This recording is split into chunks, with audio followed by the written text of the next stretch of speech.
कागज साहब, एक सवाल भी आपसे करूं, लेकिन इस वक्त एक तासुर उभर रहा है या शायद उभारा जा रहा है कि पीपल्स पार्टी अब मजीद गुड बुक्स में नहीं रही, कार्रवाइयां और तहकीकात शुरू हो चुकी हैं। इस तासुर में वजन है? असल ये इस पे कई सारी स्पेकुलेटिव न्यूज़ होती है। मेरा तो इशू ये है कि ना किसी को गुड बुक्स में होना चाहिए, ना किसी को बैड बुक्स में होना चाहिए। हर इदारे को अपना अपना काम करना चाहिए। अगर किसी पे कोई एलिगेशन, कोई इल्जाम है तो वो उसका तरीकाकार है, उसके मुताबिक उसको ट्रीट होना चाहिए। और ये जो गुड बुक्स वाला मामला है, किसी ने आज तक हमें यहाँ पर पहुंचाया है, ना कोई गुड बुक्स में हो, ना कोई बैड बुक्स। नहीं साहब, लेकिन तासुर यही है कि सिंध में पीपल्स पार्टी के खिलाफ कार्रवाइयां शुरू हो चुकी हैं, खुसूसन ब्यूरोक्रेसी में। पीपल्स पार्टी 15 साल सिंध में गवर्नमेंट में रही है, जो उनके करीब ब्यूरोक्रेट समझे जाते थे।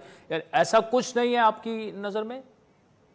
देखिए, मैं तो बार बार ये बात कहूंगा कि हमें कोई ऐसा इक़दाम नहीं उठाना चाहिए जिससे ये तासुर उभरे किसी भी इदारे की तरफ, किसी भी पार्टी की तरफ, कि ये उसके खिलाफ कोई तादीबी कार्रवाई है। किसी जमात के खिलाफ नहीं होना चाहिए। हाँ, बुनियादी तौर पे अगर किसी ने कोई गलती की है, किसी पे कोई एलिगेशन है, तो कानून अपना ले,